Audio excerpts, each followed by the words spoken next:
Hi, I'm Tom Ross. I'm the Artistic Director of Aurora Theatre Company and the Director of Tennessee Williams' The Eccentricities of a Nightingale. I love Tennessee Williams, and I think he's one of the greatest playwrights who ever lived.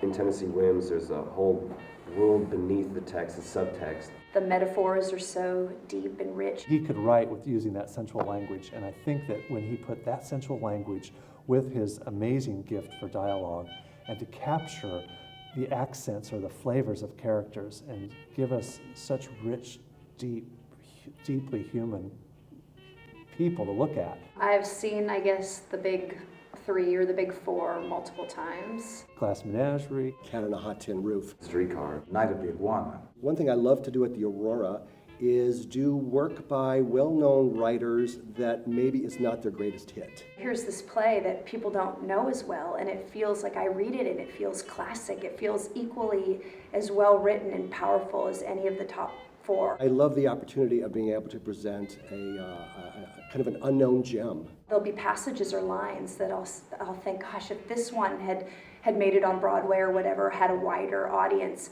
this line would have been famous. The play takes place in 1911, because that was the year Tennessee Williams was born. Eccentricities of a Nightingale is probably one of the most autobiographical plays. First of all, the lead character's name is Alma Weinmiller. The connection between Tennessee and Alma, even Tennessee admits, I'm Alma. Alma is an Episcopal minister's daughter. He lived in a rectory, just like Alma lived in a rectory.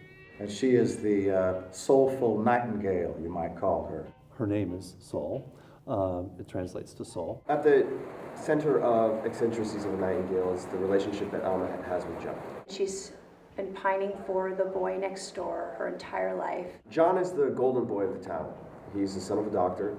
He's grown up in wealth and privilege, and he's grown up next door to Alma. With John, he comes on as this gentle soul who's coming back from medical school, and all of a sudden, he's meeting this very interesting woman, and he doesn't know what to do with someone who's that present. In some ways, I feel she's fearless.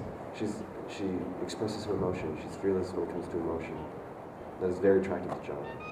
What we start to realize about Alma is that this exterior, this minister's daughter, the expectations of that and of society ends up being too tight of a container for her passion. She is ostracized in the town because she expresses it so much with her body and her voice. Her insides kind of want to bust out. I'm her father, and I probably represent, on a symbolic level and on a real level, the conservative forces that are kind of keeping her at bay in many ways and keeping her soul repressed in many ways. Certainly her sexual side, which was one of Tennessee's themes throughout his entire career. So he's constantly interested in where are we lifting up and going into our higher selves, our spirit selves, and where are we sinking down and becoming more like the earth and more like the animals. They are plays about the heart and the soul. And this play is very much about that. Over the course of the play, her father and John kind of shed light on that, and she has kind of a bit of an awakening. Unlike a character like Laura in The Glass Menagerie or Blanche in Streetcar Named Desire, this is a person who is trying to take control of her destiny and move forward. We might even say feminist at this point in history. The other Tennessee Williams heroines who feel more like victims, Alma refuses to become a victim. I identify with Alma. I think most people will. You don't have to be a woman to identify with the woman character. And so the power that's negotiated in that is probably unprecedented in theater history because it's equal. I feel so excited to share this part and to do this part. I hope you will join us for this beautiful play and celebrate Tennessee Williams' 100th birthday with us.